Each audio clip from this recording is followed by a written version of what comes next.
I'm Ash Pemberton, and this is CNX Podcast, the Chiang Mai community podcast where local businesses, brands, and interesting people get heard. If you want to get rich quick, you have to find ways of earning money in a different way to everyone else. There's no shortcuts as such. There's ways people do get rich quickly, doing something creative, different. They're not just copying what everyone else is doing. Every chapter, the kids have to answer a question and then they get a letter, and by the end of the book, they get this code which allows them to go onto the website and get some games, etc. The first rule is to spend less than you earn. Second rule is to make that savings grow. And the third rule is be patient. McDonald is essentially a real estate company that has a little side business of selling some burgers. And I thought that blew my mind in terms of the business structure. Starbucks card to pay. So if they have over $1 billion at all times on these cards, and that's growing at 5% or something a year, how much money is being just left on these cards? Ladies and gentlemen, welcome to the show. It's Mr. Will Rainey. Nice to be here. Massive welcome. We've been talking about doing this for a while, so thank you very much for coming and doing it. You were definitely on my hit list because you've made just a real impression on me with your book. And I wasn't going to just dive straight in on that because I've actually written quite a nice intro for you. Wow. Yes. Yeah, but your book really struck me as a really useful tool that parents and children should know about. And that's really why I was like, you absolutely have to come on this podcast because you're here in Chiang Mai and the local community should know about you. Yeah, thanks for having me. Let me introduce you formally. I've written quite a lot because I know quite a lot about you now. You are the founder of Blue Tree Savings, which is all about helping adults teach kids about money. It has a really cool website that really helps people understand how to invest and how to achieve financial independence. I also subscribe to your newsletter, which is full of ideas and actually won Best Family Finance Blog in the UK Money Bloggers Awards. Yeah. Congratulations. Thank you very much. When did you win that? 2022. Yeah. 2022. Yeah. And since you won it, has it got better or you just contained it was good then? No, I personally think it's got better since then because I was never a writer before. And so the more I write, the more comfortable I feel writing and the more creative I feel like become, try new things. Just glad to get that early recognition off the blog. I think that is recognition as well. That's a pretty good award. When I read that, I was like, oh, well done. You have epic real-world money stories. And I've read a couple of them, the McDonald's real estate, the BMW finance. It's like, how does McDonald's make money? Yeah. It's not selling burgers, right? No, real estate. One of the one that was really popular is about Starbucks. I've got that on my list. So I would love to dive into that with you and really go into some of these stories because I think they're going to be really good for the listeners to just get a snippet about who you are and why they should go and find out more on your blog. But let's continue. You are the author of Grandpa's Fortune Fables, which is a best-selling money book for kids aged 6 to 12. And what I love about it is that it's so easy to read. I was pretending that I was teaching my son, but really I was learning the principles of personal finance and investing. And it's just such a good reminder, but it's fun. This is the thing. And you help them learn the 3 rules of money. You're a financial analyst with a good understanding of numbers and basically risk assessment. Was my day job, not anymore. Okay. You're a family man. I've written you're a great husband because I met your wife first and she told me how great you are. And you're a father to 2 really beautiful girls that are at Lana School here in Chiang Mai. Yep. Cool. You lived in Hong Kong and then you moved to Hoi An in Vietnam, which you said is the best place in the world. I thought it was really nice. I love Chiang Mai, but Hoi An, Chiang Mai, different. I was doing different things when I was in Hoi An. What I was doing there is different, and therefore my kind of perception of it's different. But I'm so happy here in Chiang Mai, and I loved it there as well. Yeah. Just the pace of life in both places is relatively relaxed, and food's amazing, and relatively cheap cost of living. It's great weather. What's to complain about in either place? The cost of living affects your decision of where you live. Yeah, I wouldn't be able to do as much as I'm doing if I lived in the UK or the US, for example. So, but more in the sense of being able to do it as young as I am to be able to do that. Yeah, it would be harder elsewhere. you're a footballer. Yeah. And I've written you're a pacey wing back. Yeah, wing back now, yeah. Winger is a bit more seen you play. And you so pacey wing back was that's good. I like it. I'll take it. Yeah. And you play with the Frangatangs. I play with the Frangatang sometimes and at All Mags on the Monday, Wednesday, Thursday, Friday group. I've played with you there. Let's talk about football first, because it's just to break ourselves in. What's the Frangatangs? Because people will be like, what's that? It's a funny name. What is it? Yeah, no, so it's just a group of expats who get together. They play training on a Wednesday night at Dream Star Academy, I think. I don't know exactly the location name. Is that near the airport? No, it's not. It's eastwards, so towards Central Festival, over that way. Okay. And yeah, so they get together and they play little tournament games, etc. I don't play in the tournament games. I just play the sort of games they play amongst themselves. But yeah, like 21 to 25 expats get together, 7-a-side. Great fun, great way to meet new people. Yeah, and stay fit. Yeah. And the Monday, Wednesday, Friday group, it's funny that we call it that, but that is kind of its name. Yeah. A long time ago, maybe 4 or 5 years ago, started playing on Monday night here in Handong. Got a little bit old, my knees started to hurt, so I gave up. But that group has then just evolved and merged with a couple of other groups. What's it like playing football with those guys? Oh, it's really good in the sense of it's fun, it's good activity, but no one takes it too seriously. So it's all for fun. The standard's pretty good. There's no exceptional players there. As long as you can play football, you don't want anyone who just wants to kick a football and never kicked a football before. But in terms of meeting people, having a laugh, getting fit, it's great. It's actually quite hard to get a game now because there's so many people want to play that they have to cut off people. So if you're not quick enough on the signing up process, you have to sit there waiting. I went out with you on a Friday night and you'd set an alarm. So just explain what you have to do to get a game with these guys. Yeah, so they have a Facebook group. And 2 days before the games, they generally release the sign-up. So you have to put your name in and say, like, first 21 players gets to play. And if you're not, you're put on a reserve list. So you're sitting there waiting for people to get told by the missus that they're not allowed to play, so you get to game. You have to be really quick on that. So they generally do it about 9 p.m. on a Friday night for the Monday game. So I've set my alarm just to try and get in there. But I don't always still get there quick enough. Yeah, to make sure that you're in the first 21 players. Yeah. Yeah, because it's 3 teams of 7, right? Yeah, 3 teams of 7. Yeah, cool. So when I played, you signed me up, so I managed to get a game. I was really impressed, but struck by variety of nationalities. It's just a complete mix of people, isn't it? No, you've got pretty much all around the world. You've got, people from the US, loads of places in Europe. You've got some Thais, which is great. And you've got some Burmese coming over playing. So it's fantastic. It's really good. Brazilians playing as well. So get a bit of people to show off a bit of skills. And 1 or 2 girls? Only one, generally. Brie. Hi, Brie, if you're listening. Pretty good footballer. Yeah. Plays with the boys. Cool. Thank you for that. Let's jump back to Blue Tree Savings. People talk about trees when they're saving and the growth and the flourishing of the investment is the comparison. But what's Blue Tree? Bit of a lame story.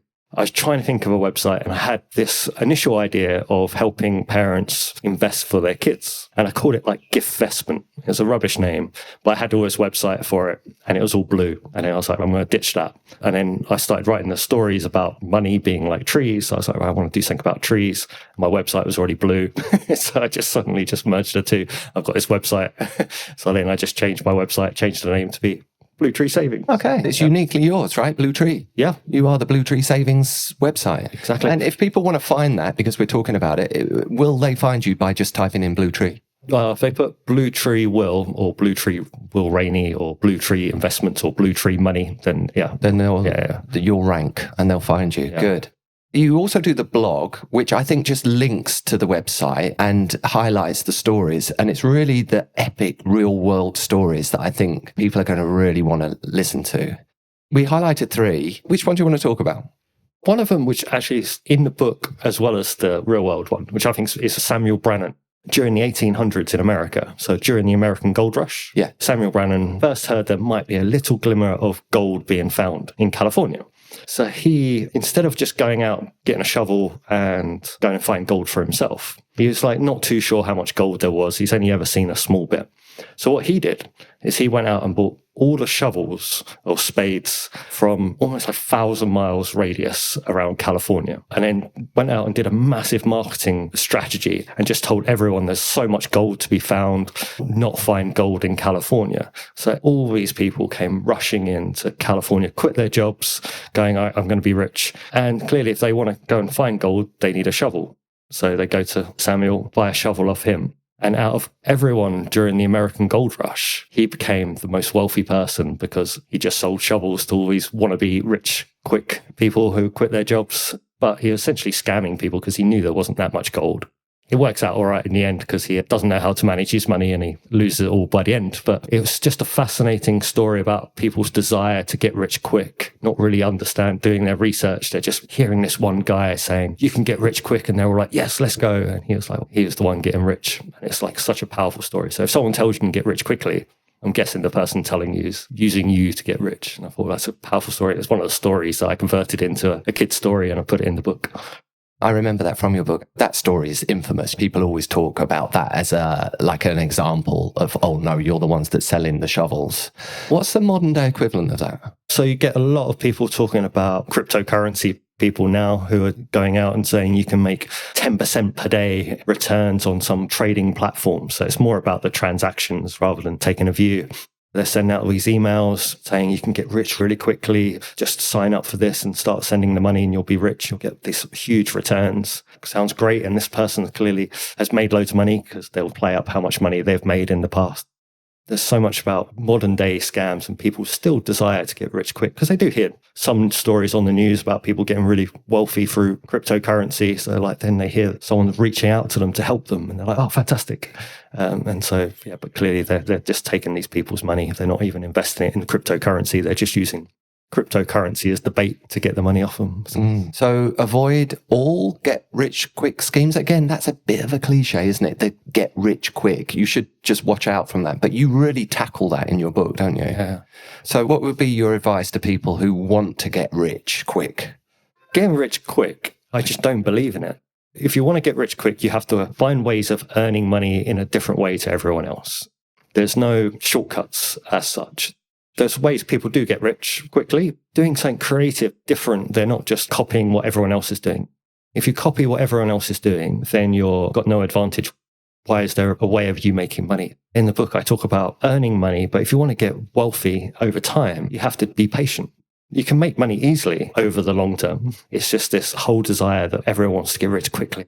I just worry that people are falling for that. And there's so much, especially with the internet now and social media, it's so much easier for people to take shortcuts. As I say in the book, we try and educate kids by fun stories about hopefully they don't get enticed by these like scammers or people offering gambling or using debt as a way of... You also tackle this one thing, which is the difference between being wealthy and being rich. Tell me about that. The definition of rich from my mind is you have money and you spend money. You don't have much in terms of savings. And we see rich everywhere. So it's on social media. You just see these people with their nice cars and their nice houses and they're wearing these fancy clothes and they're on these holidays and you're like, wow, they've got everything. But in so many cases, those people are borrowing money. It started off with MTV Cribs.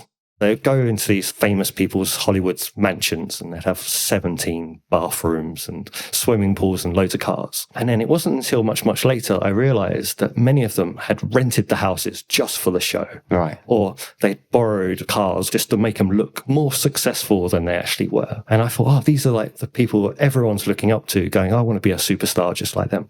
But essentially they've earned $1 million, but spent $1 million. So they had no money. And so if they wanted to do anything else, they had to go and find new money. And so that's rich. Wealthy, on the other hand, is these people who have earned money, but they're looking after their money. They're still spending, but they're looking after it. They've got savings, they've got investments. They go to sleep, they wake up and their money's actually grown because they've looked after it. But we don't get to see many of these people. They're not out there trying to show off how much they've got. They're very content with their lives. They're like, oh, I don't need to work as much because I've got all this income that's coming in. I don't have to worry about if there's an emergency because I've got some savings.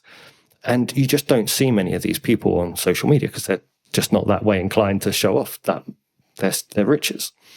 And so for children, it's so important because you say to them, who do you want to be like? they don't ever get to compare the two people because they only see the rich people on social media or their friends, etc. They don't get to hear or see about these wealth. So that's why it's so important in my blogs and in the book to have these two characters. One's Richie Raccoon, who's the rich, got nice clothes, goes over, and then you've got Grandpa, the sort of main protagonist in the book, who's just a happy-go-lucky kind of guy. He's got his big kind of forest that he grows in the book, and he can relax, and he's any food that he wants, anything he wants, he can have, but he's not showing off. And eventually, Richie Raccoon wants to be like Grandpa. As soon as he can't find gold anymore, he wants to go, oh, this is too stressful. I just want to have that savings.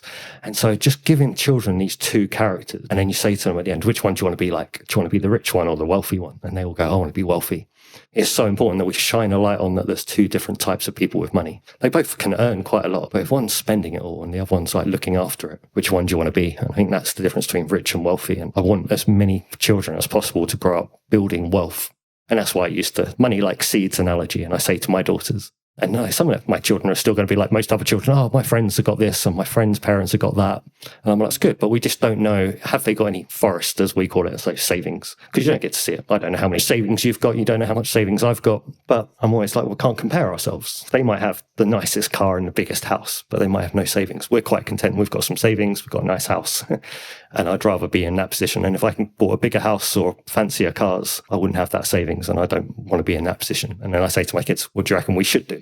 And they're always like, yes, keep our forest. And that's exactly the kind of mindset that I want them. Because money's so much about mindset as it is about the actions that you take. If you have that, I want to build my wealth, you'll take the right actions, and the happiness and the security that you get with that follows. And we can drive that into as many kids as possible, because the default is they'll just want to spend their money on trying to keep up with all the friends and whatever they see on social. You talked about seeds and you talked about forests. Just give us like a bit of an overview of how you're teaching the principles of money and investment and wealth for children. So I've always loved this analogy of money being like seeds. My youngest was 4 years old when I started talking to her about this kind of concept. And so I said, oh, here's some pocket money, but just think of it like seeds. And then straight away she was like, okay, you can give those seeds away and spend it. So I explained that.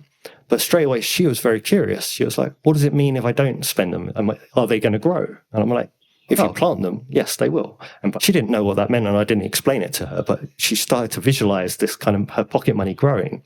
And then as my daughters got older, I then could start to elaborate on that analogy. So we started talking about how you can make the money grow by putting it in a bank account, but even better, investing that money in the stock market. And so over time, we capture how much they're saving, and we call them blue trees. So every time they put some money away, we say that's going towards planting a blue tree. And so they're like, oh, how many blue trees do I have, Dad? Or how many blue trees does my sister have? And can I put some of my money towards my blue trees? And so they're building up their own little forest, and they love it. And it works so well, because I sometimes say to them, right, when you get to 18, are you just going to go and chop down all of your blue trees and go on a big spending spree? And they're like, no, because they're into the planet and environment. And they're like, no, we want to look after our trees. We might take off a few branches to go and build something or buy something, but they're in that mindset of wanting to grow this kind of financial forest. And it just works so well. And in the book, I use the analogy in lots of different ways, and talking about how investing works. You can use this tree analogy. And so, yeah, they just become want to look after their forest and their money. And I just love it. And they can see it into the future as well. And I think this is such a powerful thing as well, because they know that a tree you don't plant it and next day a tree's going back to the rich quick thing. It's about nurturing a tree and making sure you got these strong trees that are going to last for a long time. So yeah, no, it just works really well, powerful, engaging for kids as well. So I say, I didn't start getting into lecturing my kids about money. I'm just like, oh, here's some seeds. Do you want to grow some, or do you want to give them away? And like, do a bit of both. And I think that's fantastic. Were you inspired by any other particular authors? Tell us who's inspired you in your writing style. We have chapters with stories, and then you have quizzes. So there's two different inspirations for the book. There's the kind of content side of it. So some of the best personal finance books out there. So you've got like the likes of Rich Dad, Poor Dad, which is fantastic. You've got The Psychology of Money. You've got The Richest Man in Babylon. These are books I've read and had a big impact on my own money over the years. And I always thought, oh, I wish I'd have read them when I was younger. And so that's why I'm like, can I take some of those lessons and make them into a book for kids? So that's one side. And then in terms of trying to make the book engaging for kids, My kids are really into David Walliams. I knew you were going to say that. Yeah. I didn't want to say that, but that's who it reminded me of. Yeah, that kind of style of the fonts and the kind of some of the characters and how descriptions and stuff like that. Then I was just talking to creative people around me at the time saying, I want to make this book a bit different. What can I do? And I just got lots of ideas from people. So hence, one of the bits of the book is mystery code. So every chapter, the kids have to answer a question and then they get a letter. And by the end of the book, they get this code, which allows them to go onto the website and get some games, etc. And they came from my friend who helped design the book. His wife came up with the idea, and I thought, oh, this is fantastic. And the kids love it. They just want to get to the next chapter so they can get to the next clue and solve the book. So yeah, it's a fantastic little addition, which wasn't my idea. It was just seeking creative ideas from others. That there was fun at the end of every chapter, because we read one chapter a night. There was a little quiz, there's a little recap. Engage your children. They know that they've got questions, so they're going to take more attention to it. But I thought it was really smart the way that when we reached the end of the book, it wasn't over because we wanted more. And it links to your website, doesn't it? Yeah. How did you do that? Have you seen other books that do that? I don't think I have. No, I just wanted another way of using the book to drive families. So if the parents and the kids to the website and find other ways of making money from the book. If they get the quiz right, they get a free game and a free worksheet. And if they enjoy that, then they can sign up to do a few more, which has a small fee for it. So it's another way of me trying to find different revenue sources from the work that I'm doing. I want to try and reach as many families as possible. And hence I want to try and find different ways to make money in a small but high quantity kind of way. So I don't want to do very expensive offerings or products for parents because I just want to make it accessible. I'm writing another book and at the end it will link to the same kind of principles. That you weren't that comfortable kind of like selling your book, but I think you've done a pretty good job describing it to everyone. So let's just recap. It's called Grandpa's Fortune Fables. It's by you, the author, Will Rainey, Rainey, so that people can find it. If you buy it online, how much would it cost you? It's available on Amazon. That's so £9.99. I've got lots of copies here in Chiang Mai. And so anyone listening to this who wants a copy for 250 baht, then Will at my email address is will@bluetreesavings.com. Let me know. That is awesome. That's going to be my first ever podcast giveaway. So it was £9.99. We're offering it in Thailand so that you don't have to do the international post. All you need to do is contact Will and you'll sign in for him too? Yeah. Yeah. Good. Thank you very much, Will. That's awesome. Let's just take 5. Okay. Thanks. What I'd like to do now is dive into his epic real-world money stories. Let me just ask it as simple as this. How does McDonald's make so much money? I'm a big fan of McDonald's. I used to work for McDonald's for many years when I was doing my GCSEs and my A-levels and every holiday part-time. So I was really intrigued by McDonald's and how they make money. And I can't remember where I found out about this. It might have been after watching, there's a movie called The Founder, which is all about the start of McDonald's. And I was like, oh, it's interesting. But it turns out that McDonald's clearly makes a lot of money through selling hamburgers. But actually, the company McDonald's franchises most of the restaurants around the world. So they actually get people to sell their burgers for them through this franchise, and they just take a large fee from all these franchisees. So it's a nice typical franchise model. But what's really interesting about McDonald's and the way they do their franchise is that they own the actual restaurant buildings. So say I want to open a McDonald's restaurant, you have to open it up in one of their places, their buildings. You can't just say, I'm going to go and build my own McDonald's. They say, okay, you can have a McDonald's restaurant, but you have to have this building that we own. And so you have to pay us rent as well as this franchise fee. And clearly the buildings that they're building or buying are in the best locations in the world. So you think about any of the big cities, they've got multiple restaurants in prime real estate, so Fifth Avenue and New York and middle of London, etc. So really prime real estate. And they own those buildings, and essentially the franchise has to pay them a rent, and they've got all the control about how much rent they have to pay. And so McDonald's is essentially a real estate company that has a little side business of selling some burgers. And I thought that just blew my mind in terms of the business structure. I know that McDonald's have this criteria that they run all potential locations through. And does it have the traffic, the footfall? Does it have the accessibility? And they're very precise. And now that makes sense to me because they're actually purchasing that building and they're renting it back to the franchisee. Majority of the buildings that you see, as in McDonald's constructed buildings, are owned by McDonald's Corporation.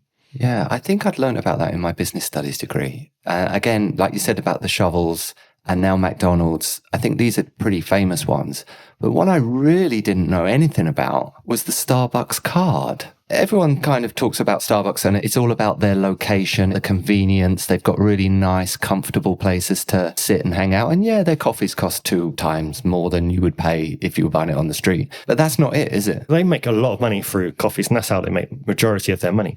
But yeah, the bit that I thought was really clever, and it's just still huge, is the Starbucks membership. So if either of you get to download the app or if you get the Starbucks cards that you can preload your money onto, and they incentivize that. They say if you use your app or your Starbucks card to pay, which costs the same price for the coffee, but if you spend so many of them, you get a free coffee or whatever it may be. But what's really interesting is that they make so much money from that, even though it doesn't cost you anything to start with. You're not paying a fee or anything like that, because most people don't spend all of the money that they put onto their cards. So what happens is you might say you put 1,000 baht on. They're going to invest it or put it into a bank. So they're going to make interest on your money.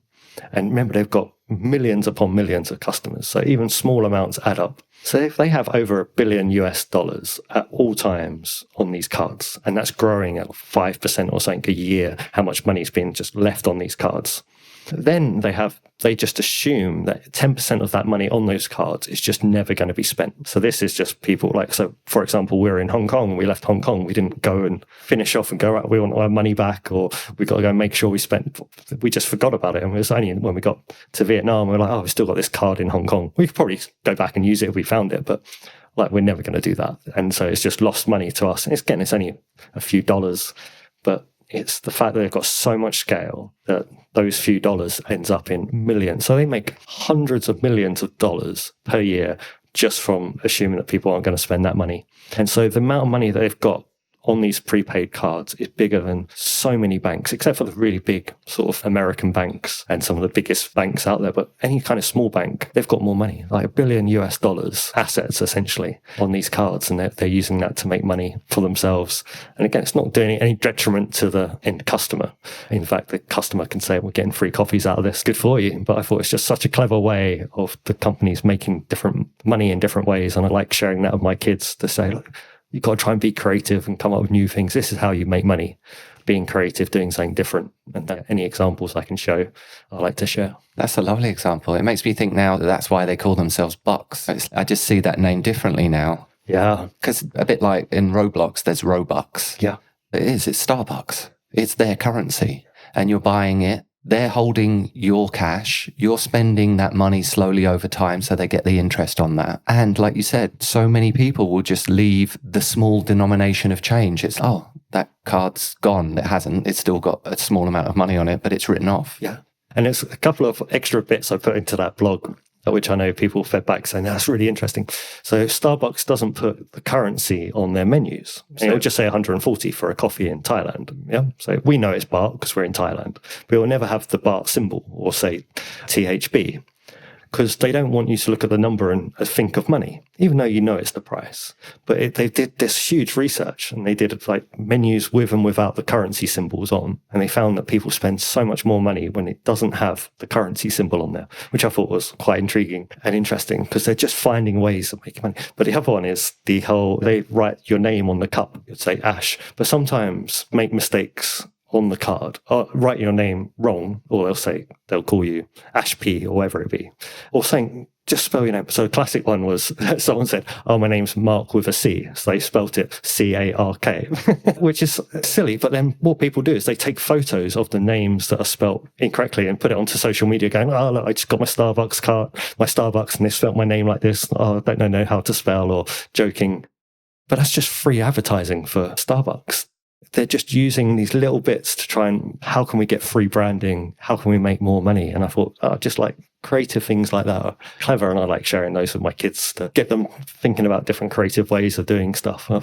I understand that. I just can't believe that's like a policy. Oh, I don't know if it is a policy. I think it's more of an encouragement, or this works sometimes. I definitely don't think they say you have to write names incorrectly, but they do encourage and like people doing stuff like that. And they definitely don't discourage people from misspelling names. Real life case studies that were like big brands and interesting stories that people just don't know about. In terms of brands, the other one I think is really impressive is Red Bull. Most people think they sponsor all of these sporting events. So you'll see them on doing all these extreme sports, so high diving, the aeroplanes and all that. Sometimes they do sponsor them, but in a lot of cases, they actually own the events. So they actually own the sport. They get all that ticket money. All of the other sponsors that are there are actually paying Red Bull. So it's not Red Bull paying someone who organises this event. They're actually putting the event on, making it out as if they're sponsoring it just to get their name out there. But they're actually making money through the ticket sales, from merchandise, from other sponsors in there. And the same thing with all of the sports teams. Formula One, they actually own 2 teams. They don't just sponsor 2 Formula One racing teams. They actually own them. So they get all of the TV money, all of the ticket, and other companies just pay off money to sponsor. And that's dead money. It's not dead money. They hopefully get a return on it. But they're saying we can still advertise and look like we're sponsoring, but make money in other ways. And I thought, amazing, really clever. It is clever. And Red Bull don't even produce their own drinks, do they? They outsource everything. Yeah, is that right? Correct. Fundamentally are like a marketing company. Yeah, they're a huge marketing company. Yeah. They've now got offshoots of marketing, and they're now doing movies and loads of different stuff. They're really clever. I'm just going to throw some quick questions. Okay. What do most people get wrong with personal finance? They care too much about what other people think. Managing your own money, if you just give me one golden rule. Save before you spend. Put away 1 out of every 10 that you receive, and put it away before anyone can get to it. 10%, but you call it 1 out of every 10 because I know you're picturing seeds. Yeah. What's your personally biggest financial failure or mistake? Probably not taking my own advice one time. Because I worked in the investment field, and there was a smart guy, came from an investment background, seemed to know everything about investing. He worked for huge investment firms, and he kept going on about one of these big banks and how it's going to make loads of money. Okay, he's a smart guy. He knows what he's doing. He's obviously thought about this a lot. I went against my normal principles, which is not to invest in individual companies. I've always invested in lots of companies very broadly. Put some money just in one company, one bank, and it didn't do very well. And I regretted it straight away. And I went, I'm never going to do that again. I'm just going to stick to investing in many companies rather than any individual one.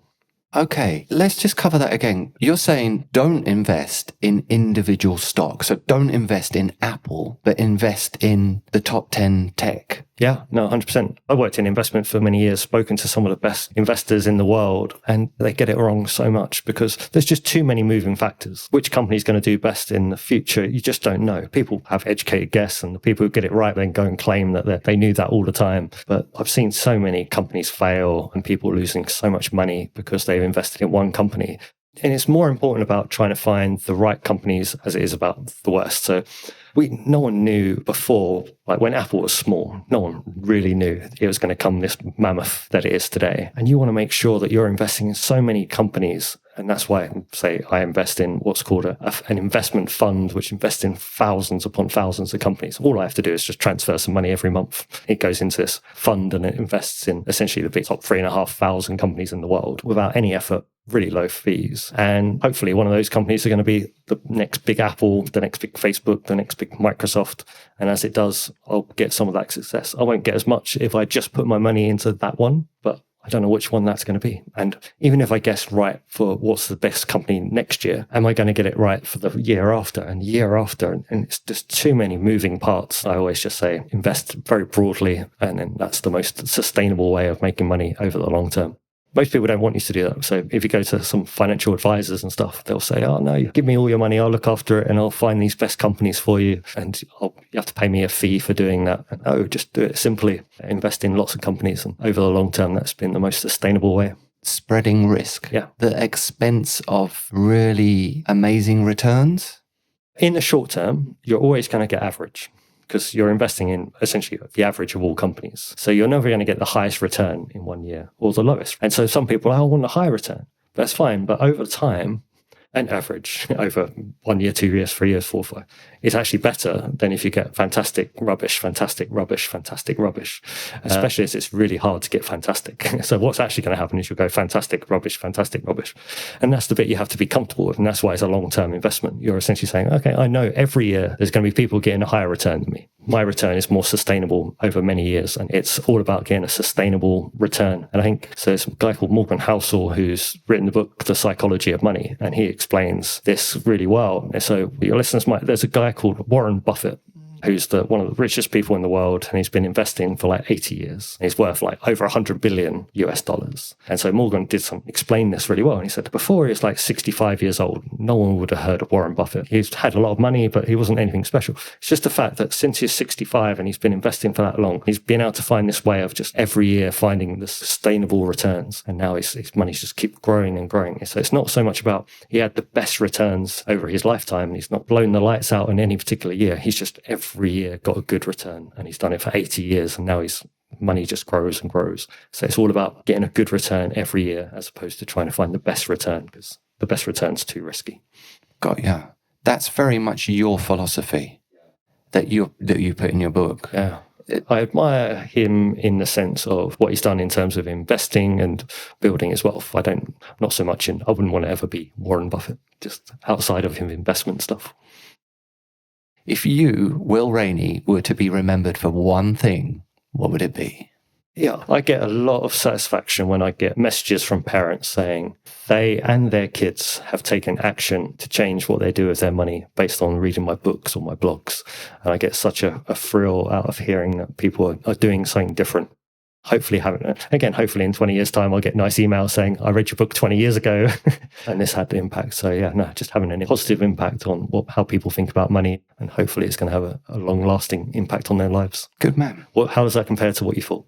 I thought you would want to be known for making a difference and helping children understand how to be financially free. But actually, you do quite like the recognition when people come to you and say you've made a difference, which is, I think, what I said to you when I read your book. It really did make a difference to me and Harper. We enjoyed it and we learned from it. Have we changed? I'm not sure.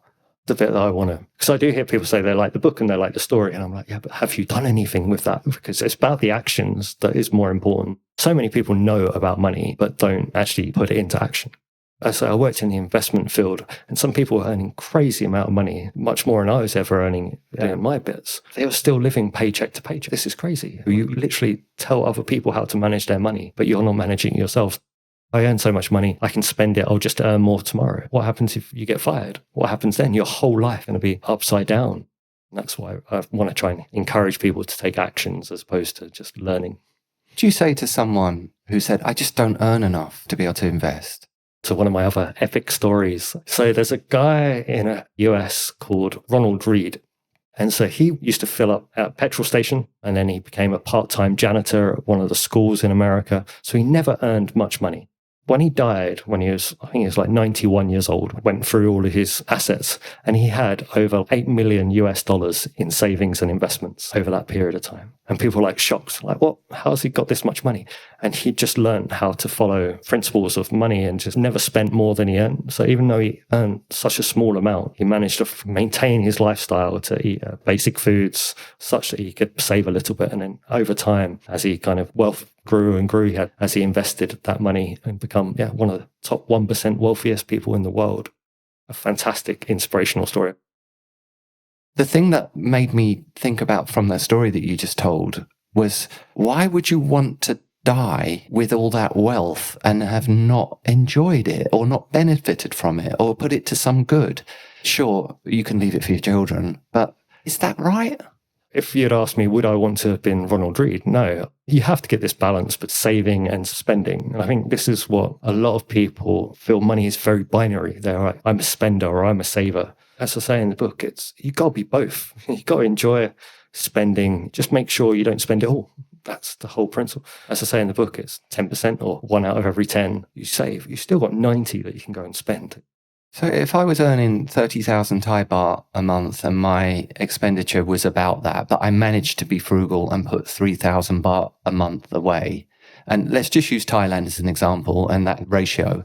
Where would I invest 3,000 baht a month that's actually going to make any difference to me? When you're starting with that smaller bits, you have to just put that money into a bank to accumulate those 3,000s over time. Okay. But once those 3,000s do get into 30,000 baht, you can then start investing that through sort of financial institutions in Thailand and just get that in money invested and starting to grow that money. It takes patience, but getting into that habit of saving that little bit of money. Once you wait for a few years, it does build up. And then you're like, oh, okay, I can use a bit more of that money. I can save a bit more of that money. And you do get excited about savings and you see your money growing. And that's hugely motivating to go, oh, right, this works. I want to do some more. Spend just 10% less. Is that really going to change your lifestyle? And in most cases, it's not. But if you think about if I'd have saved 10% of all the money I've ever earned, how much money would I have now, especially if I'd invested that money? Most adults today go, okay, that would be quite a decent chunk more than I've got today. I think the people that I talk about money with, we all have this new goal, which is passive income, which just is a dream. It's like money while you do nothing. Is that what passive income means? It's not quite nothing, but it means you're not having to put in hours upon hours of work. It's not like you're just getting paid for your time. You're getting paid for the risks that you've taken. So, for example, the most passive version is that you put your money into a bank account and you get some interest. If you have a good chunk of money in the bank and you get a 4 or 5% return, you're going to get that nice little chunk of money, which is good when interest rates are higher and it's nice and easy. But there's other ways to get passive income. So if you had a second property and you're renting it out, you're getting an income from that and you've already paid for the house. So it's not as if you've got to do much extra work. It's not zero work because, as you know, as a landlord, you still got to sort of look after your tenants and fix up maintenance and stuff. So it's not exactly zero, but it's clearly a lot less work than doing a 9 to 5, 5 days a week. And same thing with investing in the stock market. So companies, when you invest in them, they'll give you a little bit of their profits known as a dividend, a bit like an interest. So again, we're fortunate. We've got some investments and every month we get given some money from these companies that we've invested in, which we can then choose to spend or invest it more, and our investment pot gets bigger and bigger. So it's trying to find different ways of earning money, which means you're not using your time. So even if I've written a book and it's quite nice, now I have another form of passive income because people buy the book and I've spent all that time and effort building up the book, but now it's given me a nice passive income. Talking to you reminds me of how my father did his wealth management, and he's an accountant and very much a money-minded person. And when there was like a shift in almost like New World Order and cryptocurrency came out and banks said they were going to fold, I threw away all those old principles. But it seems like you're sticking to them. So do you invest in crypto? I do not invest in crypto, no. No. The argument that I would put to that, and it sounds like I am the get rich quick guy, but I'm not fully that guy, but I'm very attracted to that. Bank interest rates when I was young would be as high as 8 or 10%, but now they're 0.25 and 1%. I don't think it's worth it.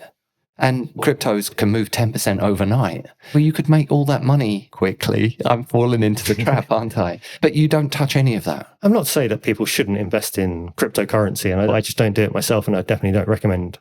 I go back to the purist of where does the money come from? So if I take the stock market, for example, which I do invest in, that makes a lot of logical sense for me because when people spend money at shops or at the petrol station or wherever they're spending their money, the majority of that money goes to the big companies.